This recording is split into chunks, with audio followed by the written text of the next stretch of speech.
Je remercie tous les collègues qui participent avec nous à cette réunion à distance. Comme vous savez, donc ça fait quelques jours, on avait organisé une journée de formation notamment sur le PEP. Là, aujourd'hui, nous allons aborder les modalités, beaucoup plus les modalités d'évaluation de la campagne. Cette campagne que nous organisons je dirais, n'a pas été. C'est vrai qu'elle a été planifiée depuis longtemps, mais son organisation a demandé. C'était pour nous une urgence, d'autant plus que le contexte national. Dr Say, tout à l'heure, va essayer de vous rapporter quelques informations se rapportant notamment à la situation épidémiologique. Pas dans les détails, parce que vous êtes en première ligne et vous êtes confronté à des cas de diphtérie, de coqueluche, l'épidémie de polio qui sévit euh, c'est-à-dire au niveau c'est-à-dire la circulation continue à être retrouvée dans les OUG dans une ville du sud du pays. Donc il y a un certain nombre de facteurs qui ont fait que cette campagne de consolidation du terre, pour nous, elle a été fortement indiquée, fortement recommandée. Donc je donnerai la parole au docteur Say. Elle va partager avec vous donc une présentation. Vous pouvez poser toutes les questions. Et ensuite, Myriam, donc, qui va aborder la- l'évaluation de la campagne. Là, je dirais à la fin quelques mots par rapport à l'évaluation. Ça fait partie des bonnes pratiques, ça fait partie des procédures standards qui sont utilisées dans le monde entier. Donc, il faudrait qu'on arrive à évaluer correctement nos activités de vaccination et plus particulièrement des campagnes qu'on organise. Voilà, j'insisterai énormément sur cette évaluation. Je donnerai la parole au docteur Say maintenant. Attendez, docteur Say, merci beaucoup.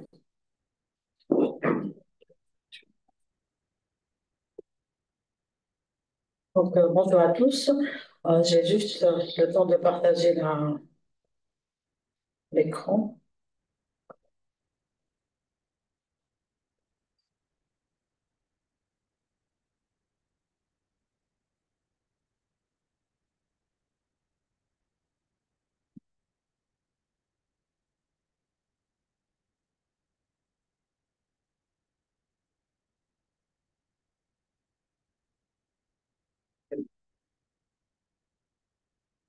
Voilà, donc bonjour à tous. En fait, on va voir à peu près pour cette journée, donc surtout l'évaluation de la campagne nationale de consolidation du PEP qui aura lieu du 15 au 21 décembre 2024. Comme vous le savez, il y avait déjà une visioconférence présentant largement, donc surtout les modalités de rattrapage. Donc, c'est des questions qui reviennent très souvent.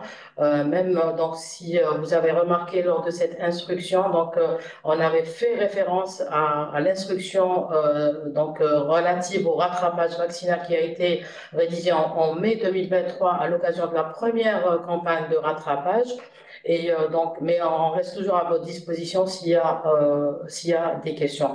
Donc, comme l'avait dit Dr. Ley, cette campagne a été c'était vraiment une urgence nationale.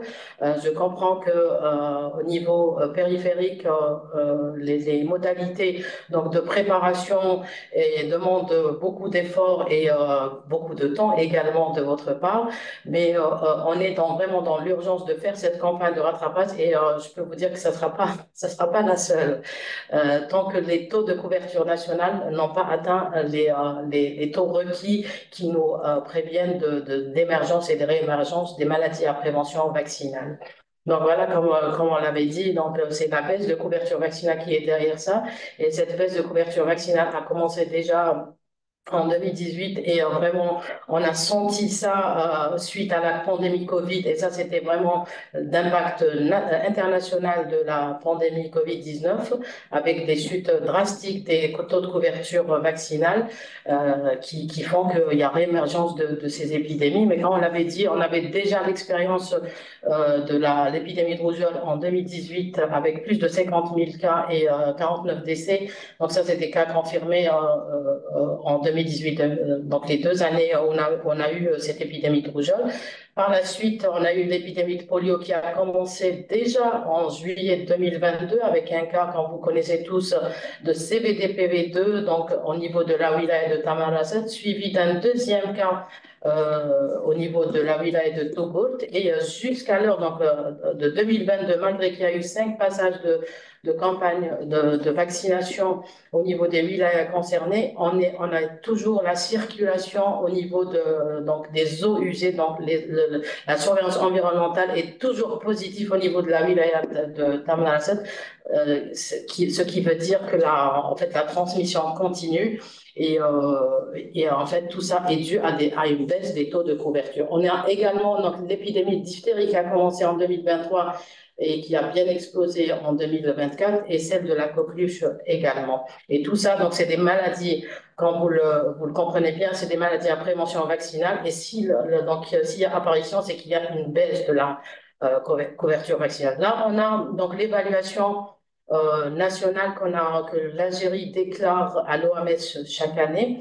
Donc, si vous regardez bien ici, donc malgré qu'il y a donc en bleu c'est l'année 2022 et en vert c'est l'année 2023, si vous regardez, même s'il y a une augmentation, notamment donc par rapport à la troisième dose donc de 12 mois du DTC-IB ou actuellement de l'hexavalent, qui est passé de 77% à 92% en 2023, et celle du ROR 1, donc qui est passé de 79% à 99%, même si ces taux ont augmenté, ce n'est pas suffisant. Et ça, c'est pour plusieurs raisons. Donc, la première raison, c'est que c'est des taux de couverture qui sont faits, donc l'évaluation déjà de nos données. On sait très bien que c'est une évaluation administrative, qu'il y a beaucoup de formations qui doivent se faire par rapport à cette évaluation, et on sait également qu'on a un problème de la population cible qui ne sera réglé que par une numérisation donc finale, prenant en compte aussi bien les naissances que les résidences pour pouvoir régler vraiment ce problème. Et puis, donc, ces taux de couverture ne sont pas homogènes. Donc, quand vous le voyez bien au niveau de cette carte, donc qui était vraiment jeune en 2022, qui commence à être un peu plus vert en 2023, mais ça, il reste beaucoup de... Donc ça, c'est les wilayas qui ont moins de 80%. Et c'est déjà vraiment, c'est pas du tout, c'est pas encore suffisant. On est vraiment encore loin de dire qu'on a des taux de couverture vaccinale qui vont prévenir de ces maladies. Et puis, il y a un troisième point, c'est que donc on n'a pas eu d'enquête de couverture vaccinale qui pourrait aussi nous dire comment se situer. Donc, on ne peut pas se baser seulement sur les taux de couverture administrative. Et le quatrième point, qui est vraiment vraiment le plus important, c'est la réapparition des maladies. Quand on a réapparition des maladies, c'est que les taux de couverture ne sont pas bons. Donc, urgence d'organiser. D'ailleurs, il y en a eu 2 qui ont été organisés en 2023, donc en mai et puis en décembre, avec un rattrapage d'un nombre assez important d'enfants zéro dose et aussi encore plus important d'enfants insuffisamment vaccinés. Qui persistent malheureusement. On n'a pas donc les chiffres réels, mais c'est quelque chose qui persiste et qu'on doit vraiment prendre en charge. Et ça, ce n'est pas au niveau de la wilaya, ce n'est pas au niveau de l'EPSP, ce n'est pas au niveau de la commune, c'est vraiment au niveau de chaque centre de vaccination que ce travail doit se faire. Donc, bien sûr, par rapport à cette campagne, il faut faire une communication surtout donc, locale, et on compte vraiment donc, surtout les canaux de communication les plus utilisés seront donc, des affiches. On a vu des initiatives locales quand vraiment on encourage. Il y a aussi donc, la radio locale qu'il faut utiliser, le réseau le plus important, donc, qui a vraiment montré son efficacité lors des campagnes nationales, campagnes subnationales polio, c'est c'était l'utilisation donc de la mosquée. Ça a vraiment été le meilleur canal pour transmettre l'information aux parents et transmettre surtout la bonne information, vraiment expliquer. C'est-à-dire, il ne faut pas juste dire qu'on a une campagne nationale de vaccination, mais il faut dire pourquoi il faut vacciner, la gravité de ces maladies. Quand vous voyez les 2 cas de polio, c'est 2 cas qui sont paralysés à vie. Ces 2 enfants qui ont perdu la capacité motrice à vie. Et ça, c'est vraiment dommage, alors qu'on a toutes les possibilités, on a donc toutes les capacités pour vacciner nos enfants, aussi bien pour les vaccins dont l'État algérien prend en charge à 100%, mais aussi que c'est basé sur un système de santé de proximité avec un nombre très important de centres de proximité et aussi les campagnes mobiles. Donc, on compte cette fois pour essayer d'augmenter et d'aller vers donc les cas où il y a des aérodoses. Bien sûr, sans oublier un canal très très important qui est les réseaux sociaux. Je remercie donc tous les gens qui publient, aussi bien le réseau national d'épidémiologie, les groupes WhatsApp, donc qui contribuent à la transmission de l'information, à la rectification de certaines compréhensions. C'est vraiment quelque chose qu'il faut faire. Et ça ne doit pas se faire seulement en national, mais vraiment, quand on l'a vu également au niveau de la campagne nationale, la campagne polio, il y avait chaque centre de vaccination, et ça c'était vraiment une initiative à encourager. Chaque centre de vaccination avait sa propre page Facebook où on avait le programme, et on avait le programme aussi bien pour la stratégie fixe, pour la stratégie avancée et pour la stratégie mobile. C'était un micro-plan quelque part donc en réseau qui était donc publié sur un réseau sur Facebook. Voilà. Oui, docteur Lee insiste sur les influenceurs locaux, donc qui peuvent être de différentes sortes. Bien sûr, ça peut être un imam, ça peut être le chef de tribu, ça peut être une personne lambda, comme on l'a eu également au niveau de la wilaya. Il faut savoir qu'on a eu des difficultés dans certaines wilayas, et je vous donne l'exemple de la wilaya de Rerdaya, où nos superviseurs ont fait un travail phénoménal. Et un des influenceurs vraiment qui nous a beaucoup aidés, en fait, c'était un enseignant au niveau d'un lycée, un enseignant de sciences de lycée. Et ces personnes-là peuvent faire changer la vie de toute une population très, très facilement. Je vous donne également l'exemple quand on avait notre premier cas donc à Tamaracet, et on devait faire l'investigation, c'est-à-dire avoir donc des prélèvements de sel autour du cas. Et au début, c'était très difficile, mais il fallait qu'une seule morchida s'engage pour qu'on ait plus de 100 prélèvements. Donc vraiment, il faut vraiment utiliser toute personne qui a une influence sur la population. Voilà, on remercie. Donc ça, c'est juste un échantillon.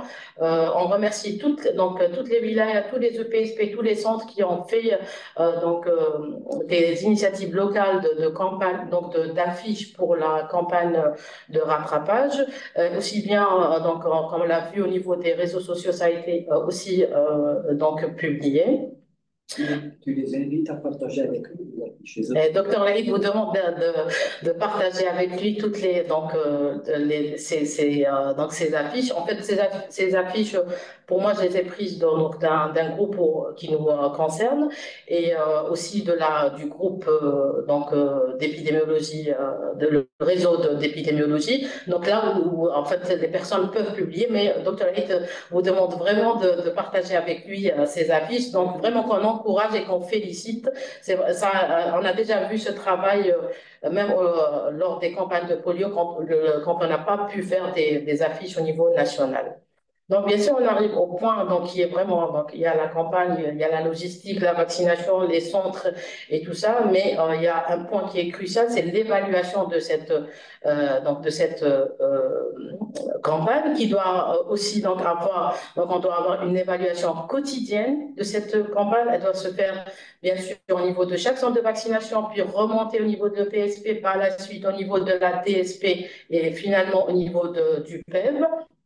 Et les résultats vont avoir un impact sur la vaccination de routine, c'est-à-dire qu'ils vont faire par la suite partie de l'évaluation de routine, même si on fait une évaluation à part de la campagne de rattrapage.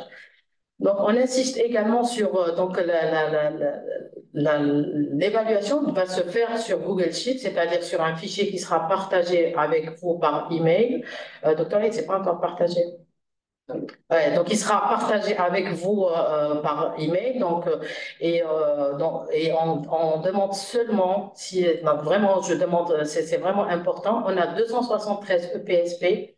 On a beaucoup, hein, donc on a mis aussi les maternités, donc qui peuvent, en fait, on a mis toutes les structures qui peuvent être concernées, mais c'est au niveau de la DSP, c'est à la DSP de renseigner ce lien, de collecter les données des EPSP et de renseigner. Comme ça, on aura 58 interlocuteurs au lieu de 273. Il faut comprendre la difficulté au niveau du PEP également.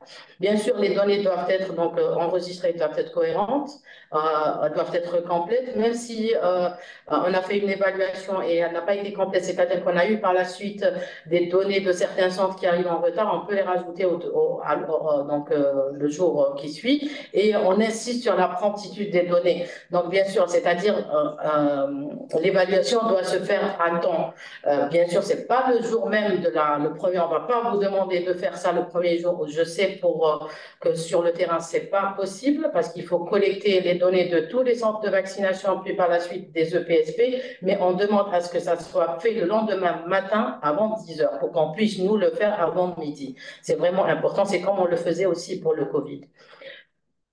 Voilà, donc là, voilà, c'est un screenshot du masque de saisie donc je vais, qu'on va vous le présenter. On va vous le mettre, hop, voilà. Là, je suis. Est-ce que vous arrivez à voir l'écran? Ah, j'ai partagé. OK. C'est bon? Voilà. Donc là, en fait, j'ai juste pris le lien que je viens de partager avec vous et donc j'ai mis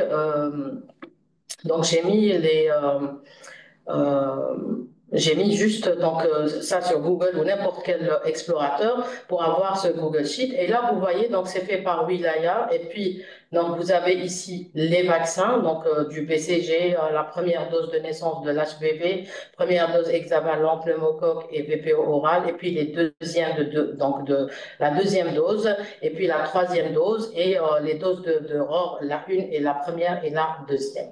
Donc, l'évaluation ne va pas changer, c'est la même que l'année passée. Donc, on aura un total de doses donc, utilisées pour chaque vaccin. Par exemple, pour le VPO, on va mettre un juste, voilà. Donc, par exemple, j'ai reçu 20 enfants qui ont eu donc, moins d'1 an qui ont fait par exemple, leur BCG.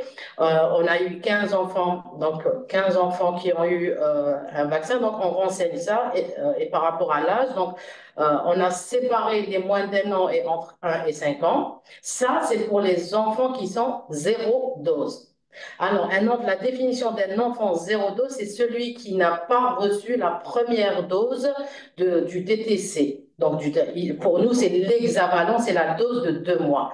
C'est-à-dire que, en fait, les enfants qui n'ont pas reçu cette dose-là et qui viennent pour se faire rattraper, ils ont un manque de vaccin BCG, HPV, ou ils n'ont pas fait la dose de naissance aussi, on les met ici. Par contre, pour les autres, on les met dans les autres situations. Vraiment, je dois clarifier. Donc, il y a répartition par âge, moins d'1 an entre 1 et 5 ans, et on a répartition par rapport à la situation de rattrapage.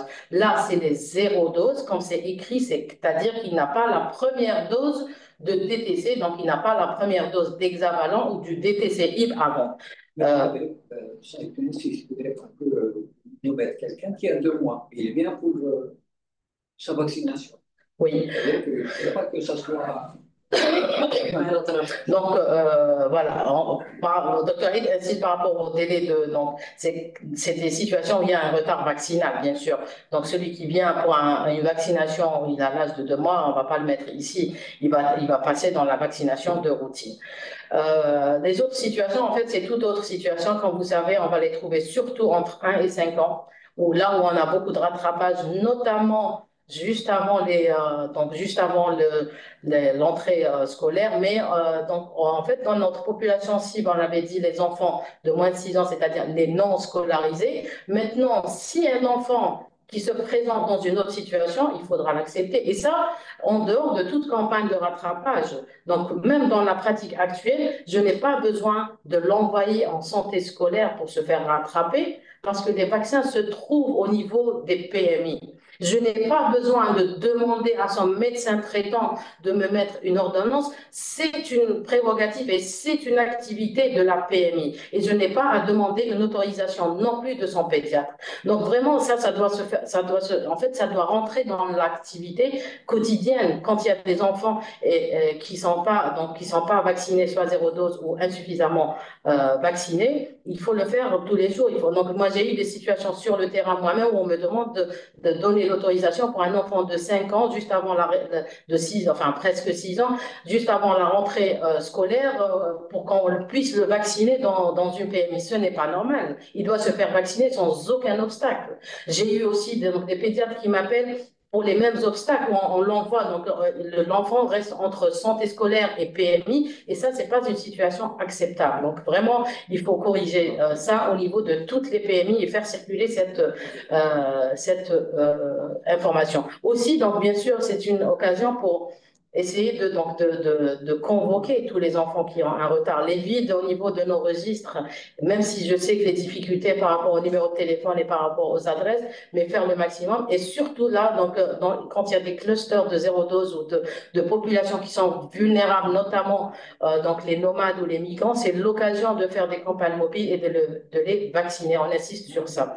Donc, si vous remarquez ici, donc, on a rajouté une case, c'est le nombre d'enfants total rattrapés.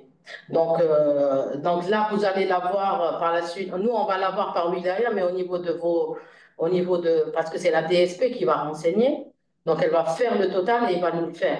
Mais au niveau de chaque EPSP, vous devez avoir chaque centre de vaccination, chaque EPSP, vous devez avoir cette évaluation. C'est-à-dire qu'un enfant qui vient zéro dose, par exemple, et qui n'a pas de VPO, donc qui n'a pas de VPO, on vaccine, on le rattrape, qui n'a pas le PCV, donc le pneumocoque, il est aussi rattrapé, qui n'aurait pas également peut-être son PCG donc tous ces enfants, donc en fait c'est un seul enfant. Ici quand on va compter, ça ne va pas les compter, ça va compter 15 seulement par exemple. Donc le plus important, vous avez ici donc les doses que vous avez utilisées, mais quand vous savez tous nos vaccins peuvent être utilisés le même jour. Supposons qu'un enfant ait zéro dose, vous pouvez lui faire toutes ces vaccinations le même jour. Il va compter une seule fois au niveau de cette case. Donc c'est un indicateur qui manquait lors de nos dernières campagnes, donc on a rajouté et on insiste également sur donc, on insiste également sur que la DSP, donc c'est vraiment c'est la DSP elle seule qui devrait renseigner ce Google Sheet. Donc, voilà, donc pour ma part, voilà ce qu'on voulait vraiment vous transmettre. Maintenant, s'il y a des questions, vous pouvez soit lever la main ou bien vraiment les poser sur le chat. Il y a des questions. Oui. Il y a quelqu'un qui demande des affiches. Il est très utile d'avoir les affiches au niveau de ces fonctions. Tu le prends. Bon, on a été pris. Oui, en fait, voilà, comme on l'avait dit, Dr. Leite au début, donc cette campagne a été organisée en urgence, donc il n'y avait pas le temps suffisant pour donc mettre en place les affiches et surtout pour les imprimer et surtout pour les distribuer. Donc, donc vous pouvez toujours faire des annonces locales, des affiches locales, comme on l'a vu quand je vous ai montré, mais vous pouvez aussi utiliser les affiches des autres EPSP qui peuvent être partagées. Donc, ça, on compte vraiment sur l'initiative locale, comme ça a été d'ailleurs même les campagnes de 2023 et dans les deux campagnes, il n'y avait pas d'affiche au niveau national. Mais un exemple qui a été donné, il y a des initiatives locales dans cette campagne. Tout à fait. C'est Okay. ce que tu as présenté. Justement, j'ai vraiment mis, je voulais mettre en avant le travail et les initiatives locales, d'ailleurs, qui n'est pas exhaustif, donc je n'ai pas mis quelqu'un, enfin, j'ai pris ce que j'ai trouvé rapidement, mais je sais qu'il y en a d'autres et c'est vraiment, donc ce travail est vraiment à encourager et au niveau local, ça prend pas beaucoup de, ça prend pas beaucoup de temps. Et puis, on est vraiment à l'ère des réseaux sociaux, on n'est pas obligé de les imprimer et de les mettre dans les centres. Il suffit juste de les mettre dans un réseau Facebook ou dans du centre de vaccination ou de l'EPSP ou de la DSP. D'ailleurs, toutes les DSP, les EPSP ont des pages sur les réseaux sociaux et il faut utiliser ces canaux. Bien sûr, comme on l'avait dit, il y a aussi donc la mosquée qu'on pourrait utiliser pour transmettre l'information. Est-ce qu'il y a d'autres questions? Oui, il y a quelqu'un qui demande le lien, il est sur intranet ou sur Internet? Le lien n'est pas encore, donc Dr Lahid va vous le transmettre. Je transmets tout à l'heure sur les deux. On va le transmettre tout à l'heure, aussi bien sur l'intranet que sur les emails dont on a l'habitude d'envoyer. Juste après la grève. Donc, ça va suivre la visioconférence. Un éclaircissement sur la dernière case. Oui. Le nombre d'enfants vaccinés. Voilà. En fait, je reprends. Pour la dernière case, donc ici, donc en fait, quand on avait l'évaluation avant, moi j'avais, donc là c'est juste, j'ai mis 15, mais les chiffres peuvent vraiment différer. Ça peut être, donc voilà, ça peut être des chiffres complètement différents. Et quand on prend l'évaluation, donc le nombre d'enfants total rattrapés, en fait, c'est un nombre de doses qui a été administré. Mais moi, je n'ai pas le nombre, j'ai le nombre d'enfants zéro dose, ça je peux l'avoir, mais je n'ai pas le nombre total d'enfants qui ont été rattrapés. Parce qu'un enfant, imaginez donc un enfant qui vient, il est en retard pour le BCG, il est en retard c'est-à-dire il n'a pas fait les doses de naissance, et il n'a pas fait les doses de 2 mois. Donc, je vais le mettre ici, je vais mettre en fait au niveau de toutes ces cases. Mais par la suite, moi, je ne pourrais pas savoir si vous avez pris deux enfants, enfin, on n'aura pas l'information exacte du nombre. Là c'est facile parce que j'ai mis les mêmes chiffres. Mais quand c'est des chiffres qui diffèrent, moi, je n'aurai pas le nombre d'enfants total qui a été rattrapé au niveau de ce centre là. Pour nous, c'est la wilaya, mais en fait, l'évaluation commence déjà au niveau du centre de vaccination. Vous pouvez lui faire 4 doses, 4 vaccins, mais c'est un seul enfant. Il y a une question qui demande un éclaircissement concernant le HbV0. On dit que c'est pour maximum 7 jours après la naissance et 30 jours après la l'accouchement. Est-ce qu'on peut faire? Oui, en fait, en fait, les modalités de rattrapage sont les mêmes. Maintenant, quand on est en train de faire un rattrapage, on doit mettre doit mettre vraiment tous les âges de vaccination. C'est clair que l'hépatite virale doit être non seulement, en fait, le rattrapage à 7 jours doit être une exception. L'hépatite B à la naissance, c'est pour vraiment la protection de la prévention de la transmission verticale mère-enfant. Parce que notre schéma vaccinal, il comprend déjà, donc il est à 2 doses de primo-vaccination à 2 et 4 mois, et puis un rappel à 12 mois. Mais cette dose de naissance qui est vraiment primordiale, c'est pour la prévention de la transmission verticale mère-enfant. Et cette dose trouve tout son intérêt aussi proche de la naissance, pas plus de 24 heures. Donc vraiment, on insiste sur ça parce que parfois on ne connaît pas les statuts. Et quand le statut de la maman est connu et qu'elle est séropositive, c'est vraiment moins de 6 heures. Je sais que certaines maternités le font avec la vitamine K. Donc vraiment, il ne faut pas mettre l'hépatite virale et le BCG dans la même casquette. Le BCG, c'est un vaccin qui est multidose et l'hépatite virale, c'est un monodose et c'est pour la prévention de la transmission verticale. Si on ne le fait pas aussi proche de la naissance, il n'a aucun intérêt. Bien sûr, on a dit qu'on pouvait rattraper jusqu'à 7 jours et puis par la suite, donc pour les autres situations, jusqu'à 1 mois. Mais on insiste, ça doit être des exceptions, ce n'est pas la règle. La règle, c'est de le faire dans les 24 heures, vraiment aussi proche que possible de la naissance. Et ça, on insiste sur ça aussi bien dans nos établissements publics, mais également dans les établissements privés. Vraiment, je demande au DSP de faire ce travail par rapport à l'hépatite B à la naissance. On a la chance d'avoir cette dose de naissance. Je peux vous dire des pays vraiment développés au niveau de l'Afrique, donc par exemple l'Afrique du Sud, qui ne l'a introduit que récemment. Nous, ça fait vraiment des années qu'on l'a introduit. Et ça, c'est quelque chose qu'on ne doit pas vraiment omettre et il faut utiliser cette dose de naissance. Un enfant qui a aussi uniquement l'antipneumo à 2 mois, est-ce qu'il est considéré comme 0 dose? Oui, en fait, celui qui a l'antipneumo, en fait, la définition, elle est claire. Il n'a pas le DTC. Ça, c'est une définition de l'OMS.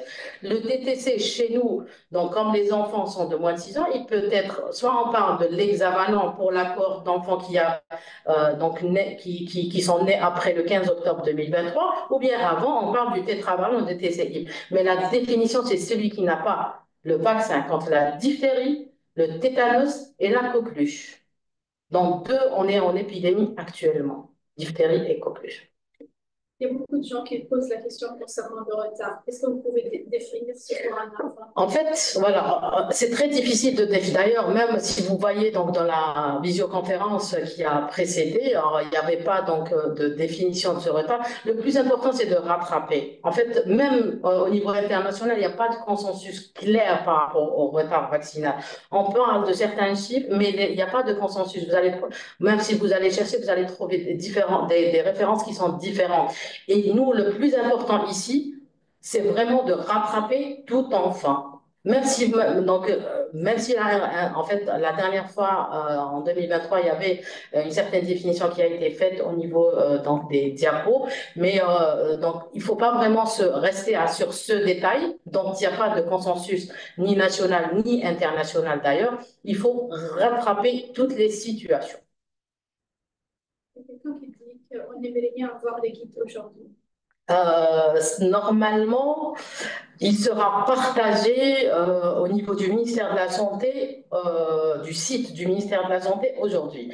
De toute façon, une fois il est partagé, Dr Leïd garantit de vous le transmettre en PDF aujourd'hui avec le lien de l'évaluation. Il avait promis donc. Nous l'avons envoyé. Donc il a été envoyé au niveau de la direction de l'informatique. Il suffit juste de le mettre en ligne officiellement et il sera partagé. Avec vous tous, en utilisant tous les canaux possibles, aussi bien officiels que officieux. Il y a quelqu'un qui dit qu'on a des enfants vaccinés contre le DTC avec 3 doses, mais sans HPV. On n'a pas de colonne sur le tableau pour HPV 1, HPV 2, HPV 3. Oui, ça c'est une bonne remarque. On pourrait les rajouter, il n'y a pas de problème. Ça c'est un point, on pourrait rajouter ça. En fait, on les avait avant, mais ça, c'est une très bonne remarque. On pourrait rajouter HPV 1 jusqu'à 3. Il y a quelqu'un qui dit que le retard est défini plus de 15 jours pour mon vaccin et plus de 2 mois pour rappeler 12 mois. Et ROR 1, 6 mois pour les ROR 2. Oui, donc là, voilà, j'ai dit qu'il n'y avait pas de consensus. Moi, par exemple, pour le ROR2, s'il dépasse 2 mois, c'est déjà en retard. En fait, on ne doit pas vraiment.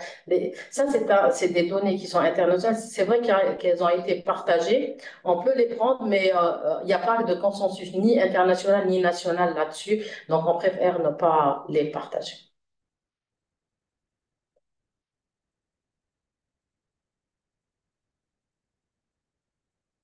La remarque pour ajouter le HPV1. Oui, donc voilà, ça a été pris en charge. En fait, on peut rajouter facilement ça juste avant, même si on l'a envoyé, on peut le rajouter, pas de problème. On rajoutera ça et c'est une remarque très pertinente. Merci. Bonjour tout le monde. Cette semaine de rattrapage coïncide avec les vacances scolaires au niveau des villages. Oui. Comme la nôtre, beaucoup de familles ont déjà quitté les villages pour oui, ce point oui, a été abordé. Dr Leïd, donc Dr Leïd va revenir dans la salle, mais donc ce point a été abordé. Je sais que c'est pas facile de le faire en vacances, mais par contre, il y a certains parents qui travaillent, ça les arrange d'avoir donc ou bien d'avoir un jour pour ou avoir les salles donc les centres de vaccination qui sont ouverts le week-end pour faire cette vaccination de rattrapage. C'est pas facile pour un parent, pour des parents qui travaillent de faire vacciner leur enfant. C'est beaucoup d'absentéisme. Heureusement, il y en a beaucoup moins avec l'hexavalent. Donc ça a été abordé. Puis il y a un deuxième point, l'enfant même s'il se déplace dans les wilayas, c'est vrai qu'il y aura un problème pour l'évaluation, mais si vous le perdez, il est de Adrar, il va vers Alger, et il veut faire sa vaccination de rattrapage à Alger, ça, personne ne va l'empêcher de le faire. La loi algérienne ne demande pas, donc autorise la vaccination au niveau de tous les centres de ça. C'est une information qu'on doit rappeler également. Docteur Leï, donc il y a la question par rapport à donc l'organisation de cette campagne lors des vacances scolaires et la difficulté notamment par rapport à la population cible qui serait peut-être en déplacement durant ces vacances. Il n'y a aucun problème. C'est-à-dire que bonjour tout le monde, bonjour. Moi, je pense que ça, c'est pas, il ne faudrait pas que ça soit un frein. On n'est pas, c'est pas, si vous voulez, c'est pas des conditions sur lesquelles on insiste énormément. Donc, il y a des enfants qui vont se déplacer dans d'autres wilayas. Eh ben, s'ils se présentent au niveau d'une structure hospitalière, si vous voulez, une structure qui est chargée d'assurer cette campagne, eh ben, on vaccine ces enfants. Ce n'est pas du tout un frein ou une obligation. Au contraire, il faut capter le maximum d'enfants, quel que soit leur lieu de résidence. Là, cette histoire de vacances, etc., quelle est la part des enfants qui vont se déplacer? Quels sont les ménages qui ont les moyens d'aller en vacances ailleurs? Donc, c'est vraiment infime, mais il ne faudrait pas que ce soit vraiment des difficultés sur lesquelles on va insister. Par contre, ce que je vous demanderai, et je sais que vous allez le faire, c'est de vacciner toute la population, sans omettre de vacciner aussi, s'il y a des opportunités, les subsahariens, c'est-à-dire les enfants d'origine, notamment des pays du Sahel. Je ne vais pas m'attarder sur ça, donc vous êtes déjà vous êtes instruit dans d'autres directives, donc vous le faites. Je reviens au guide. Donc le guide, on vient de le partager ce matin avec notre direction des services informatiques, c'est ça, la DSI. Donc, vous allez le retrouver au niveau du site. S'il n'a pas été déjà mis sur le site, cet après-midi, on va le partager avec vous directement à travers les DSP, les EPSP, donc à travers Internet et Intranet. Donc, vous allez la voir. Je demanderai aussi à d'autres collègues qui nous accompagnent et qui nous aident énormément,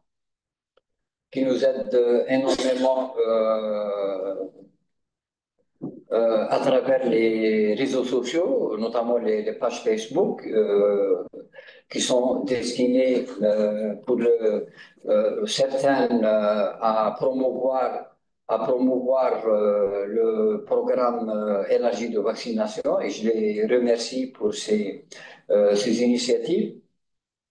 Le deuxième point sur lequel j'insiste énormément, donc c'est pas une promesse, mais c'est en train de se concrétiser. Donc vous allez, chaque EPSP va recevoir des guides sous format papier. Donc on a eu un petit quota, donc je ne pouvais pas le partager avec vous. Nous sommes en train donc de les stocker au niveau de l'Institut Pasteur. Donc dès que j'ai un quota assez important, donc je demanderai aux responsables d'envoyer un dictionnaire pour récupérer le support papier, parce que le support papier aussi c'est important de l'avoir sous les yeux, etc. Donc il y aura, je dirais, pour tout le monde, pour tout le personnel qui est dédié à la vaccination. Il y a d'autres types d'affiches qui sont aussi. Donc, j'ai une partie qui est disponible et qu'on avait stockée au niveau de l'Institut Pasteur, donc je viens de les recevoir, mais on n'avait pas les quantités de les partager. Mais là, c'est en rapport beaucoup plus avec le calendrier de vaccination. Donc, il y a deux types d'affiches qu'on va partager avec vous. Il y a d'autres affiches dont on est en train de travailler dessus, mais là, c'est pour la promotion de la vaccination. Ce n'est pas destiné à la campagne. Donc, nous sommes en train de travailler avec deux agences de communication sur ces affiches. On va essayer de partager avec vous aussi si vous voulez bien, au niveau du site du ministère, on va mettre toutes les affiches sous format PDF et c'est à vous, au niveau local, de planifier un petit peu leur impression, au besoin, bien sûr, au besoin. Mais là, nous attendons de vous une réponse assez forte pour essayer de capter le maximum d'enfants durant cette campagne. Le vaccin est disponible. Là, il faudrait qu'on fasse des efforts de notre part pour rattraper un petit peu le retard de la couverture vaccinale qui est lié, je dirais, notamment à la pandémie Covid. Donc, 2023, on a organisé de campagne. Là, nous organiserons donc à partir de dimanche une autre campagne d'une durée d'une semaine, mais on laissera l'initiative aux autorités locales d'étendre un petit peu cette campagne. Il y a une wilaya qui a déjà démarré sa campagne bien avant nous parce que bon, elle avait enregistré quelques cas de diphtérie et elle va l'étaler au-delà de la campagne de la durée qui a été décidée par le ministère. Donc, les mini-campagnes qui sont organisées au niveau des wilayas ou au niveau de certains EPSP, et là je félicite un certain nombre de PSP parce que je suis un petit peu quelques pages Facebook, quelques pages. Hein. Donc, probablement, il y a d'autres EPSP qui prennent des initiatives d'organiser des mini-campagnes, au niveau de leur territoire. Et là, c'est des initiatives actuellement qu'il faut encourager, hein, qu'il faut vraiment encourager, parce que pour rattraper le retard qui est dû notamment à la pandémie, il nous faut beaucoup de temps, beaucoup d'efforts, beaucoup de persévérance, beaucoup d'engagement des uns et des autres. Donc, nous comptons au ministère énormément sur l'engagement de nos professionnels, surtout ceux qui sont en première ligne au niveau des centres de vaccination, au niveau des CMR pour planifier ces activités. Et là, je profite d'une pierre de coups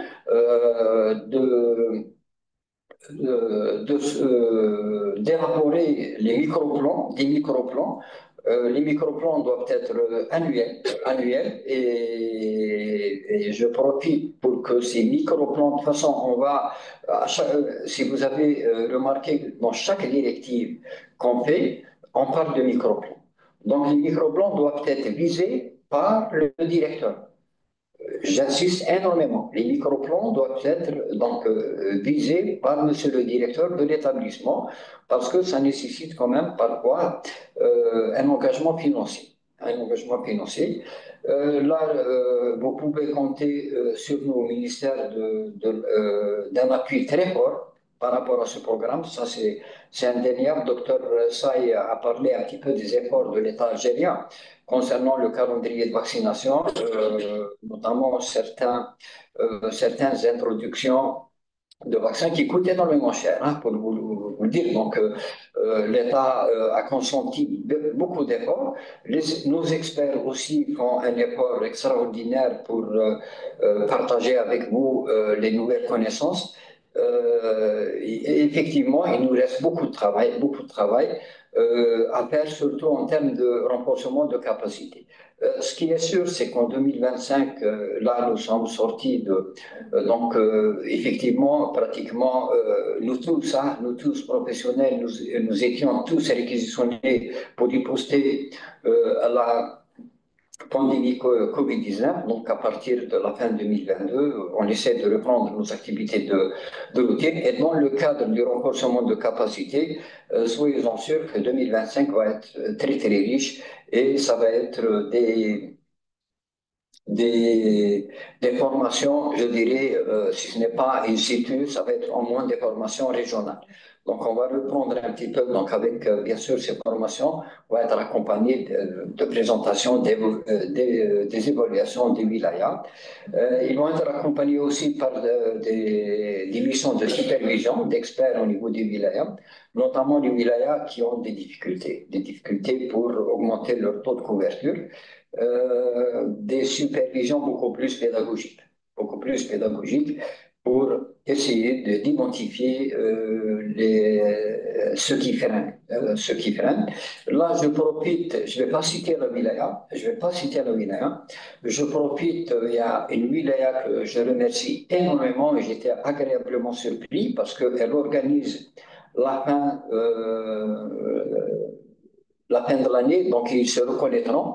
La fin de l'année, ils vont organiser une formation d'une journée.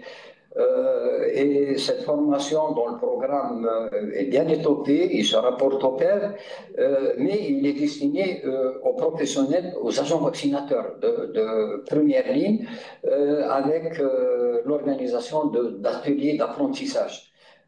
Et ils vont aborder toutes les questions qui se rapportent au processus du PER, notamment les registres, notamment la chaîne de paroi, notamment le transport des vaccins, la séance de vaccination, etc. Donc là, j'encourage les autres wilayas à organiser ce genre d'ateliers, de séminaires ateliers si vous voulez. Et nous sommes là pour les accompagner, nous sommes là pour partager avec eux l'expérience de nos experts. Donc nous sommes disponibles à participer à cet élan d'initiative au niveau local. Ça, c'est donc ce que je veux dire. Il ne faudrait pas attendre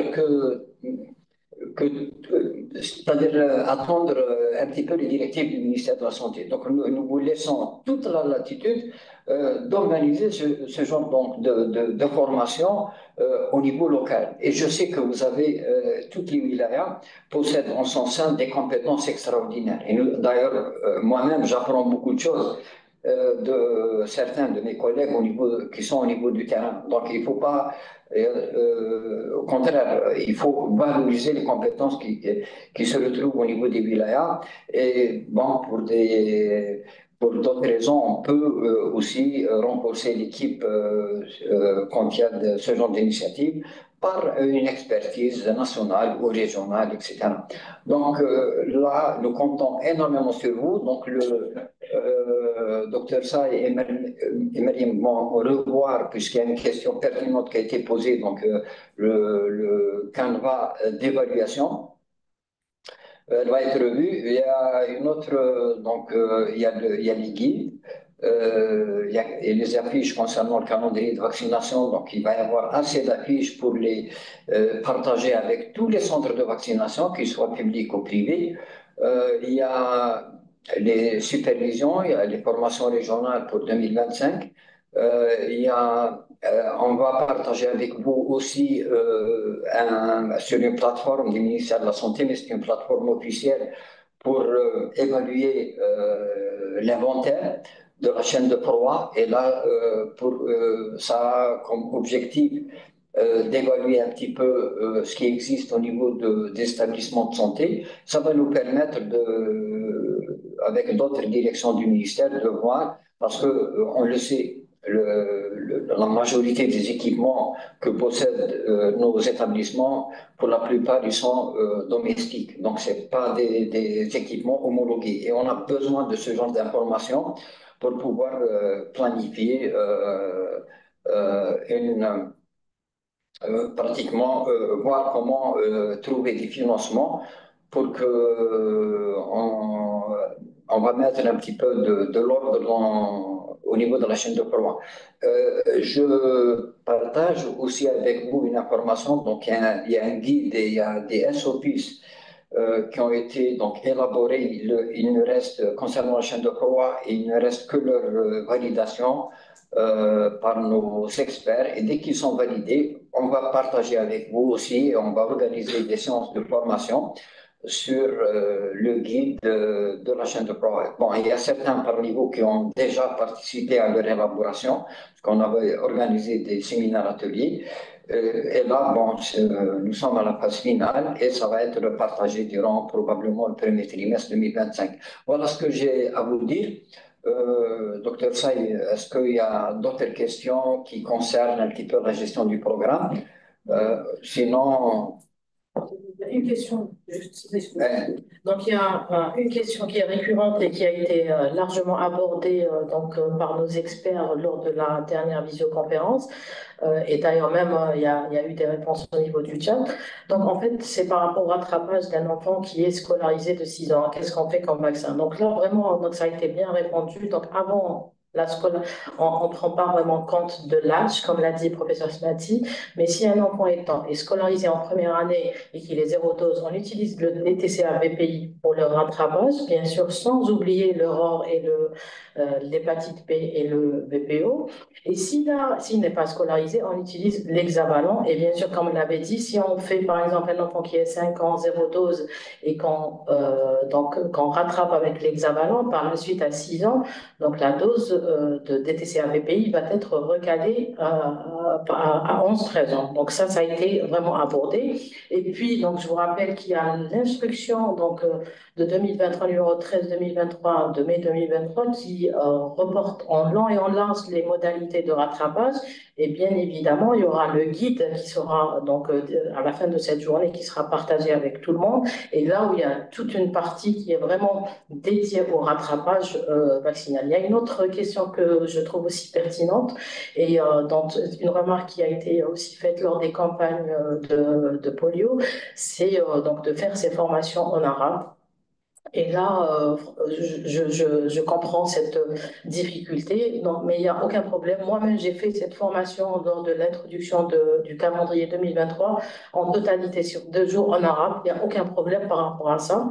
Et j'espère aussi, Dr. Haït vous confirmera, j'espère aussi que le guide pourra être traduit en arabe.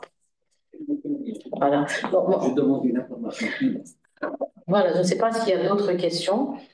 Donc, j'ai vu qu'il y a beaucoup de questions récurrentes par rapport au rattrapage. Et ça, donc à chaque visioconférence, c'est la même chose. Il y a certaines difficultés par rapport à ça. Et c'est pour ça que Dr. Leite a insisté sur la formation des agents de première ligne. C'est vraiment, donc quand on avait fait l'introduction du calendrier, on a eu la possibilité de la faire dans 3 wilayas. C'était vraiment réunir tous les agents vaccinateurs. C'est des agents de première ligne, les former et pas seulement en formation, il faut des workshops, des ateliers avec des situations réelles. Et c'est là qu'on pourrait avoir une différence parce que donc, nos observations sur le terrain, avec ces questions récurrentes, on sait qu'il y a un manque de formation et un manque de mise à jour des informations aussi bien dans le personnel médical que paramédical. Voilà. Est-ce qu'il y a d'autres questions, Marine?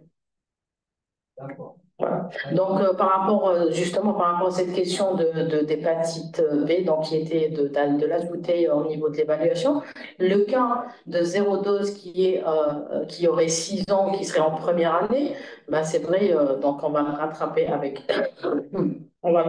un autre vaccin, et là, on aurait besoin de l'hépatite B, la première dose qu'on rajoutera sur Google Sheet. C'est bon? Pas de question? Excusez-moi. Donc voilà, donc si vous n'avez plus de questions, donc j'invite Dr. Leite pour la clôture de cette journée. Donc je vous remercie pour votre présence, pour votre engagement et je vous souhaite bon courage lors de cette campagne de rattrapage de nos enfants. Merci. Sai, répond quello dopo.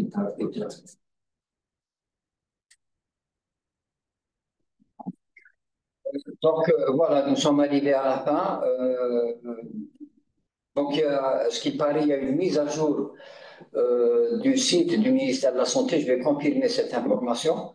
Donc, le guide n'a pas encore été mis sur notre site, mais rien n'empêche. Moi, donc, dès qu'on termine cette visioconférence, je vais essayer de confirmer un petit peu euh, cette difficulté de mettre le guide sur le site, qui est liée à une mise à jour. Donc, ils sont en train de mettre à jour. C'est pour ça que tout à l'heure, on n'a pas pu accéder probablement. Et au cas où, je vais le partager officiellement cet après-midi au niveau de l'ensemble. C'est-à-dire, on va le partager avec l'ensemble des DSP et le PSP, avec l'ensemble des DSP et des établissements de santé. Donc, attendez-vous cet après-midi à le recevoir dans les boîtes email des différents établissements et des DSP. Mais avant de terminer, je vais insister sur le carnet de santé. Sur le carnet de santé, donc, pour nous, c'est un outil important, c'est un outil très, très important. Nous avons partagé avec l'Agence nationale d'édition, l'ANEP exactement, le fichier source. L'ANEP avec qui nous avons signé, ça fait longtemps, une convention. Donc, c'est une entreprise publique. Nous encourageons ça ne coûte pas énormément cher, ça ne dépasse pas les 130 dinars le carnet. Donc, nous demandons à l'ensemble des PSP de s'approvisionner au niveau de l'ANEP, ANEP Imprimerie, qui est située à Nuba. Et située à Nuba. Et j'insisterai auprès de nos collègues des DSP qui sont présents aujourd'hui avec nous, de voir avec les maternités, notamment privées, aussi de s'approvisionner au niveau de la NEP Ruiba, imprimerie Ruiba. Pourquoi ça? C'est pour éviter Parce qu'on a vécu, avec l'ancien calendrier de vaccination, nous avons vécu un petit peu une situation très particulière où le carnet de santé était imprimé, c'est-à-dire que c'était des carnets, je dirais même relatés, où il y a beaucoup, c'est-à-dire qu'ils apportent beaucoup de changements, notamment dans le calendrier de vaccination, etc. Et nous étions obligés, dans certaines situations où on avait les preuves de sévir, auprès de certaines imprimeries bon, c'était pas généralisé, mais il faut être vigilant par rapport au contenu des carnets de santé. Donc, nous avons un carnet de santé qui a été édité récemment et nous invitons tous les EPSP, tous les ETH qui ont des maternités, tous les CHU, de s'approvisionner au niveau de la NEP imprimerait lui-même. Maintenant, s'il y a certains EPSP qui ont des difficultés financières, etc., qui nous font part, nous allons essayer de voir comment ça doit trouver un financement au niveau donc, du ministère pour essayer de les aider. Mais là, il faut aussi prévoir dans le budget programme l'achat des carnets de santé comme on prévoit l'achat d'autres consommables. Merci beaucoup. Je vous dis bon courage. Donc, vous allez cet après-midi recevoir dans vos boîtes mail et les guides et le lien pour l'évaluation. Il y a un autre aspect que j'ai envie de rajouter, mais on va vous envoyer par la suite un canevas pour évaluer l'activité de communication. L'activité de communication, mais l'activité globale. L'activité globale, c'est-à-dire que ça va être très simple. Combien d'émissions radio vous avez fait, combien d'affiches vous avez élaborées, combien de points ont été touchés, combien de prêches au niveau des mosquées ont été effectuées, les interventions au niveau des réseaux sociaux, tous ces aspects, on va essayer de les quantifier les quantifier, combien de spots ou de vidéos au niveau local ont été faits. Et ça, c'est très, très important pour nous. Donc, le moment opportun, on va vous envoyer un canevas pour évaluer la campagne sur le plan de communication et les difficultés que vous avez eues aussi. Hein. Je vais revenir aux réseaux sociaux. J'ai fait un clin d'œil au docteur Say d'en parler, mais il y a un point sur lequel j'insiste parce que lors des différentes campagnes contre la polio qu'on avait organisées, effectivement, il y a certaines wilayas, avec le temps, ils ont appris qu'ils doivent composer avec des influenceurs locaux. Quand je dis influenceurs, c'est ceux qui ont des pages Facebook, développent des petites vidéos au niveau de TikTok, etc. Et ça a été expérimenté dans un certain nombre de wilayas qui a énormément fonctionné, c'est-à-dire qu'on s'est rapproché d'eux, on leur a expliqué un petit peu l'intérêt et le bienfait, parce que c'est un intérêt public. Et là, je peux citer la première wilaya qui m'a épaté, c'est la wilaya de l'Oued. C'est la wilaya de l'Oued qui était, peut-être il y a d'autres qui l'ont fait, hein, mais durant les campagnes polio, c'était un très très bon exemple qu'on a partagé avec les autres wilayas concernés par la riposte. Eh ben, ça a donné des résultats. Ça a donné des résultats. Et je pense que les influenceurs locaux, vous les connaissez, c'est Bled El Houma, c'est-à-dire ils sont du quartier, ils sont de... Moi, je parle des EPSP, hein, beaucoup plus. Bon, si les DSP peuvent aussi faire ça au niveau de la wilaya, c'est encore une plus-value en plus. Voilà, je vous dis merci beaucoup. Bon courage et que les taux de couverture se rapprochent des 100% dans notre pays. Merci beaucoup.